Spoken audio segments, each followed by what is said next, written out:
اب اسے دفن کرنے کے علاوہ کوئی چارہ نہیں. قبر کی تختیاں بند کرنے کے بعد کا ماحول تو نہیں دیکھا ہوگا کہ ہمارے اوپر مٹی ڈال کر رشتہ دار چلے جائے. اس کے بعد کا ماحول, اس کے بعد کا نظارہ ہم نے کہاں دیکھا؟ پیٹ کا پانی ناک سے باہر آنے لگتا. ہماری میتوں کا یہ حال ہے. اے میرے عزیزو, ہمارا جسم بہت ہی کمزور ہے. ہم کو اللہ تعالیٰ نے جس جسم کا مالک بنایا ہے, اس جسم کو میں نے دیکھا ہے. بہت سارے گھروں پر جب ہم کو جانے کا اتفاق ہوا کہ فلاں کا آج انتقال ہوا ہے, ہم جاتے ہیں تعزیت کے لیے. دیکھا جس جسم کو وہ بہت بنانے کی کوشش کیا کرتا تھا, ایسے نوجوان بھی. مجھے یہ باتیں بولنے کا اس لیے آج موقع ملا کہ چند روز قبل یا چند دنوں پہلے ایک علاقے میں جانا ہوا تھا. 2 نوجوان پانی میں ڈوب کر مر چکے تھے. ان کی لاشیں گھر لائی گئی تھی. صبح ڈوبے, دوپہر میں مل گئے. صرف 6 گھنٹے کی بات تھی. گھر میں لایا گیا اور پھر باڈی رکھی گئی. اللہ اکبر, گھر میں داخل ہونے کی ہمت نہیں تھی, اتنی سخت بدبو پھیلی ہوئی تھی. اور ان نوجوانوں کو ہم جانتے تھے جن کے چہکنے کے انداز کیا تھے, جن کے لوگوں میں چلنے پھرنے کے انداز کیا تھے, اور ان کے پہننے اوڑھنے اور کھانے پینے کے انداز کیا تھے. وہ اپنے زمانے کے بہت ہی خوبصورت لوگ سمجھے جاتے, اور اپنے جسم پر جنہوں نے بہت پیسے خرچے کیے اپنے جسم کو بنانے کے لیے, اور آج وہ بے جان لاشیں گھروں میں پڑے تھے تو ناک بند کر کے لوگ دیکھ رہے تھے اور جا رہے تھے. پانی میں ڈوب کر مر گئے اور لا کر لاشیں رکھی گئی. یہی جسم کا ہمارا حاصل ہے. ہمارے جسم کا خلاصہ یہی ہے کہ ہمارے والدین جو ہماری پیشانی پر پسینہ بھی نہیں دیکھنا چاہتے, وہ بھی موت کے بعد اپنے گود میں نہیں رکھ سکتے, واپس بھیج دیتے, لے جاؤ. اب اسے دفن کرنے کے علاوہ کوئی چارہ نہیں. کرنٹ کی پیٹی میں برف میں رکھ کر کے بھی زیادہ دن ہم گھر میں نہیں رہ سکتے. ہمارے جسم کا خلاصہ اور حاصل یہی ہے. ہماری زندگی کا فائنل اینڈنگ یہی ہے کہ یہ جسم اتنی ہی دیر کا ہے کہ اگر مولا نے صرف ہماری رگ کو روک دیا تو پھر سڑن شروع ہوتی ہے, بدبو شروع ہوتی ہے. ہماری ناک میں, ہمارے کانوں میں روئی اس لیے ٹھونس دی جاتی ہے کہ پیٹ کا پانی ناک سے باہر آنے لگتا ہے. یا اللہ, اتنے دن دنیا میں سوتے رہے, کبھی ہمارے پیٹ میں سے پانی باہر نہیں آیا. یہاں چند گھنٹے ہوئے کہ جان گئی, ہماری ناک سے اندر کا پانی باہر آنے لگا. کانوں میں روئی ڈال کر کے رکھو میتوں کو, اس لیے کہ تمہارے پیٹ کی سڑن کانوں سے بھی نکل سکتی ہے. ناک سے نکلتے ہوئے تو دیکھا ہے, منہ سے نکلتے ہوئے دیکھا ہے, اور اسی لیے کہا گیا جلدی اسے قبرستان کے حوالے کرو کہ اور زیادہ شرمندہ نہ ہونے پائے, اور زیادہ یہ موتا رسوا ہونے نہ پائے. ہمارے سب کے جسموں کا خلاصہ یہی ہے, ہمارے سب کے جسموں کا حاصل یہی ہے, اور اس کے باوجود ہم شہوتوں کو اس قدر عزیز رکھتے ہیں, اس قدر ہم لذتیں حاصل کرنے میں ہیں. اس جسم کو دنیا والوں نے تو دیکھا, بڑے آہستہ سے غسل دو, اس لیے کہ میت کو زیادہ ہلاؤ گے ڈلاؤ گے تو پھر اور کچھ گندگیاں ہونے کے چانسز ہیں. آج میں کھل کر کے بول رہا ہوں صرف اس لیے کہ میتوں کا احترام کرتے ہوئے ہم جو مسئلے بتاتے ہیں کہ غسل بڑے آرام سے دینا چاہیے, میت کو تکلیف ہوتی ہے, یہ ایک تصویر کا رخ ہے. دوسرا معاملہ اصل یہ ہے کہ اس کی گندگی بھی نکل سکتی ہے. ہم یہ عزت و احترام میں نہیں بات کرتے, ہم صرف یہ کہتے ہیں کہ تکلیف ہوگی اس لیے آرام سے کرو. حقیقی بات تو یہ ہے کہ تمہارے ہلانے جلانے سے اور بہت کچھ چیزیں ہو سکتی ہیں. ہماری میتوں کا یہ حال ہے, اور ہم ابھی قبرستان گئے نہیں تب ہمارے جسموں کا یہ حال کہ 12 گھنٹے سے زیادہ ہمارے لاشوں کو گھر والے رکھتے نہیں.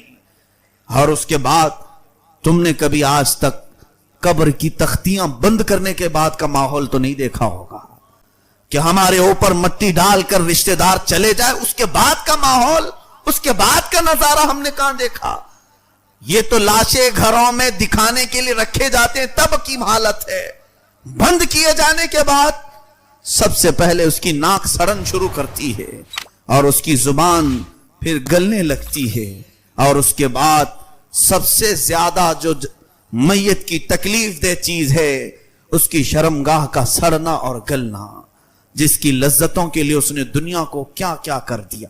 اپنے پیسے پانی کی طرح بہایا، اور یہ زبان اور یہ شرمگاہ قبر میں سب سے زیادہ بدبو پیدا کرتے ہیں، سب سے زیادہ ہولناکی قبر میں پیدا کرتے ہیں۔ اور یہ تو حقیقی بات ہے، میرے مصطفیٰ صلی اللہ علیہ وسلم نے اپنی شریعت کے مطابق قبروں کو کھولنے سے منع کیا ہے، یہ صرف ہماری عزتوں کی حفاظت کے لیے، ورنہ اگر رشتہ داروں کو کہہ دیا جاتا کہ 3 دن کے بعد کھول کر کے دیکھ لیا جائے تو شاید ہمارا اس زمین پر جینا دشوار ہو جاتا، ہمارا جینا مشکل ہو جاتا۔ یہ تو رب تعالیٰ نے ہمارے رازوں کو زمین کے حوالے کر دیا ہے، اور تختیوں کے اندر کے حالات وہ میت ہی جانے، مردہ ہی جانے۔ میرے عزیزو، ہماری زندگی کا خلاصہ دنیا میں یہ ہے کہ رشتہ دار زیادہ دیر نہیں رکھتے، اور قبر کا حال یہ ہے کہ 2 دن نہیں گزرے ہوتے کہ زمین کے سارے کیڑے مکوڑے اس کے جسم سے لگ جائیں، اور ہمارا یہ جسم، ہمارا یہ گوشت مولا نے زمین کی مخلوق کی غذا بنا دیا، اور دعوت عام دی جاتی ہے قبر میں کیڑوں کو کہ آؤ تمہاری نئی غذا آ گئی، اس کے جسم کو نوچ لو۔ نہ ہمارا ہاتھ اٹھ سکے اس دن، نہ ہماری زبان اٹھ سکے، ہم اپنے اوپر ہونے والی تمام چیزوں کو روک بھی نہیں سکیں گے۔ تو پھر ایسے حاصل زندگی کا جینے کا معنی کیا ہے، جس کی اینڈنگ اتنی خطرناک ہو؟ اس زندگی کا مطلب کیا ہے؟ اسی لیے مخبر صادق صلی اللہ تعالی علیہ وسلم کی طرف چلتے ہیں۔ آقا کونین صلی اللہ علیہ وسلم نے ہمیں زندگی میں جو چیزیں بتائیں، اگرچہ آپ کو لگتا ہے کہ یہاں سکون نہیں ملے گا، نبی کی طرح زندگی گزارنے پر دنیا نہیں ملے گی، یہاں ساری لذتیں نہیں ملیں گی، ہو سکتا ہے تمہارے دماغ میں خیال آئے، لیکن اللہ کا رسول تمہاری آخرت کو دیکھ رہا ہے، تمہارے مرنے کے بعد کی چیزوں کو دیکھ رہے ہیں، تمہارے وفات کے بعد کی چیزوں کو ملاحظہ فرما رہے ہیں۔ اس لیے انہوں نے ارشاد فرمایا تھا کہ تم 2 چیزوں کی حفاظت کی ذمہ داری دے دو، پھر تمہارے لاشیں بھی بڑی عزت سے اٹھائے جائیں گے۔ اور اس کے بعد قبر میں جانے کا حال تو یہ ہے کہ حدیث پاک میں ہے، ایک میت ایسی آتی ہے کہ اس کا جنازہ گھر سے اٹھا ہوتا ہے، اور قبرستان کے سارے مردے اس کے استقبال میں کھڑے ہو جاتے ہیں، اور اللہ کی بارگاہ میں دعا کرتے ہیں کہ مولا اس نئے آنے والے مردے کو ہمارا پڑوسی بنا دے، اس لیے کہ اس کے آنے سے آج تیری رحمتوں کے جو دروازے کھلیں گے ہم بھی اس بارش میں نہا لیں گے۔ یہ مردے اس کا استقبال کرتے ہیں۔ ایک جنازہ ایسا بھی اٹھتا ہے محلے سے کہ اہل قبور، قبرستان والے پناہ مانگنے لگتے ہیں کہ اے رب اس جنازے کے قبرستان کے دروازے میں آنے سے پہلے اسے ہلاک کر دے، کہیں گرا دے کہ آج وہ آئے گا اور اس پر تیرے عذاب کے جو دروازے کھلیں گے اس سے پورے اہل قبور بے چین ہو جائیں گے، اور نئے نئے عذابات اسے دیکھتے ہی قبرستان والے پریشان ہوں گے۔ اے میرے عزیزو، رسول کریم صلی اللہ تعالی علیہ وسلم نے جن مقدس ہستیوں کے متعلق فرمایا تھا ان کا جینا بھی زندگی ہے اور مرنا بھی زندگی ہے، ایسے باشعار اور باصفا اولیاء کاملین ہیں۔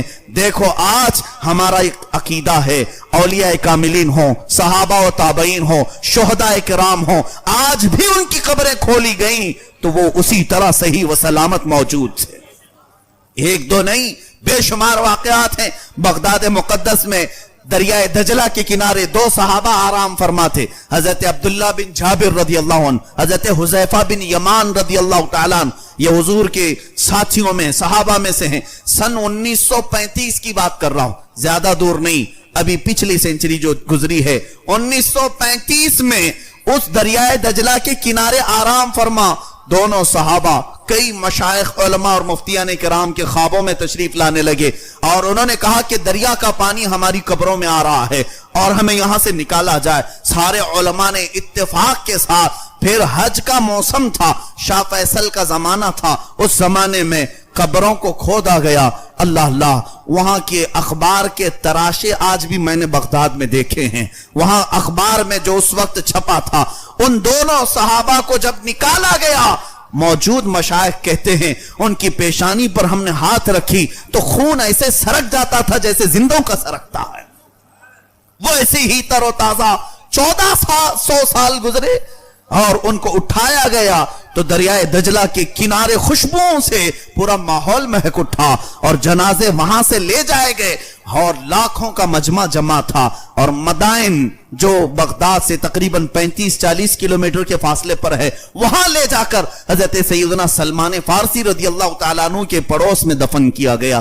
یہ صحابہ ایسے بے شمار ہم نے دیکھے ہیں جن کا دنیا میں رہنا بھی لوگوں کے لیے خیر و برکت تھا اور قبر میں جانے کے بعد بھی مولا نے ان کے جسموں کو چونٹیاں مکھیاں یا کوئی بھی چیز چھونے بھی نہیں دیا. ان کے جسموں کی جب مولا نے یہاں حفاظت کی تو ہمیں یہ یقین ہے کہ قیامت کے دن بھی وہ عزت سے اٹھائے جائیں گے. کیوں نہ وہ زندگی گزاری جائے کہ ہم اپنی شہوتوں کے پجاری ہو کر پرستار ہو کر ساری لذتوں کو حاصل کرنے کے لیے اپنے جسم کا داؤ لگا دیا. عزتوں کی ہم نے کیا کیا بکھیاں ادھیڑ دی اور اس کے بعد ہماری حالت آج ایسی کہ لوگ ہمیں سلام کرنے سے کترائیں.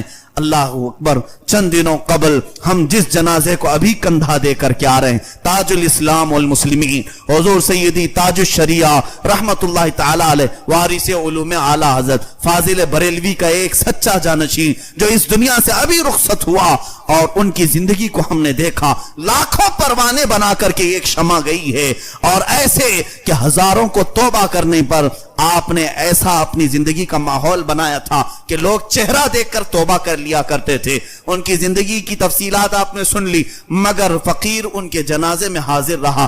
جمعہ کے دن شام میں 7-7:30 بجے کے قریب آپ کی روح قبض انصری سے پرواز کر گئی. جمعہ کے دن شام 7:30 بجے کے قریب اس کے بعد سے لے کر سنیچر کا دن گزرا پھر پورا دن پھر سنیچر جمعہ کی رات سنیچر کی رات سنیچر کا دن اور اتوار کا دن تقریباً 40 گھنٹے اس مقدس لاشے کو گھر میں رکھا گیا.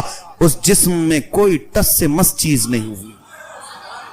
یہ الحمدللہ ہم نے دیکھا چہرہ ویسے ہی جلال اور جمال کا سنگم نظر آ رہا تھا اور لوگ بے تحاشا اس چہرے کو دیکھنے کے لیے ٹوٹ پڑ رہے تھے. 40 گھنٹے کے بعد جس وقت جنازہ اٹھایا گیا تو جسم ایسے ہی ہل رہا تھا جیسے زندوں کا ہلتا ہے.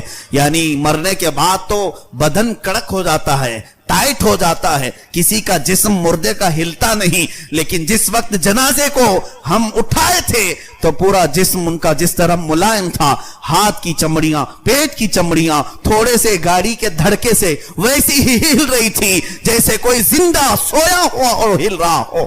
یہ اللہ والوں کی زندگی ہے جنہوں نے اپنی زندگی کو اشرف المخلوقات کے اس مصداق بنایا جس کے متعلق میرے مولا نے فرمایا وَلَقَدْ كَرَّمْنَا بَنِي آدم ہم نے آدم کی اولاد کو تاج کرامت پہنایا ہے. یقیناً وہ زندگی میں تاج کرامت پہنے رہے اور جس وقت جا رہے تھے اس وقت بھی تاج کرامت لے کر کے گئے اور دنیا نے دیکھا کہ زندہ تھے تو کرامت کا تاج موت کے بعد بھی کرامت کا تاج اور جب تک آج ان کی محفلیں منعقد ہو رہی ہیں نام بھی تاج الاسلام اور تاج الشریعہ کے نام سے پکارا جاتا ہے. اللہ تعالیٰ ایسے بندوں کی زندگی کو ختم نہیں فرماتا.